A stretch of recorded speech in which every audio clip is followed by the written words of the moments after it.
புதுக்கோட்டை மாவட்டம் அறந்தாங்கியில் 10ஆம் வகுப்பு மாணவியிடம் இளைஞர் ஒருவர் அத்துமீறிய சம்பவம் பரபரப்பை ஏற்படுத்தியிருக்கிறது. இந்நிலையில் சம்பந்தப்பட்ட அந்த இளைஞர் போலீசில் ஒப்படைக்கப்பட்டிருக்கிறார் என்ற ஒரு தகவலையும் முக்கிய செய்தியாக பார்க்கிறோம்.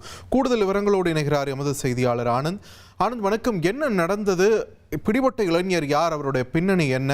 தற்போது என்னென்ன பிரிவுகள் அவர் மேல வழக்கு பதிவு செய்யப்பட்டிருக்கு? விரிவான தகவல்களை பதிவு பண்ணுங்க சார். வணக்கம் சார்.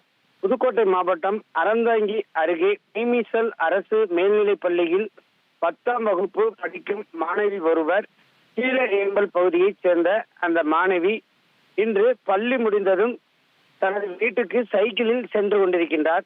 மேலே ஏந்தல் என்னும் பகுதியில் அவர் சென்று கொண்டிருந்த பொழுது அந்த மாணவியை மீமிசல் கோபாலப்பட்டினம் கிராமத்தைச் சேர்ந்த ஹாஜா மைதீன் என்பவரது மகன் பைசல் கான் என்ற இளைஞர் சிறுமியை வலுக்கட்டாயமாக அருகே உள்ள காட்டுப்பகுதிக்குள் இழுத்துச் சென்ற சம்பவம் அதிர்ச்சியை ஏற்படுத்தியது.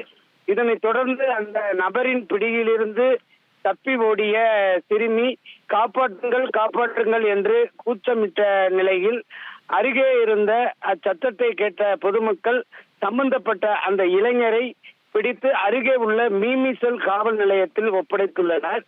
மேலும் இச்சம்பவம் குறித்து அப்பகுதியைச் சேர்ந்த போலீசார் தொடர்ந்து அந்த இளைஞர் பைசல் கானிடம் தீவிர விசாரணை மேற்கொண்டு வருகின்றார்கள். நன்றி ஆனந்த், உங்கள் விரிவான தகவல்களுக்கு.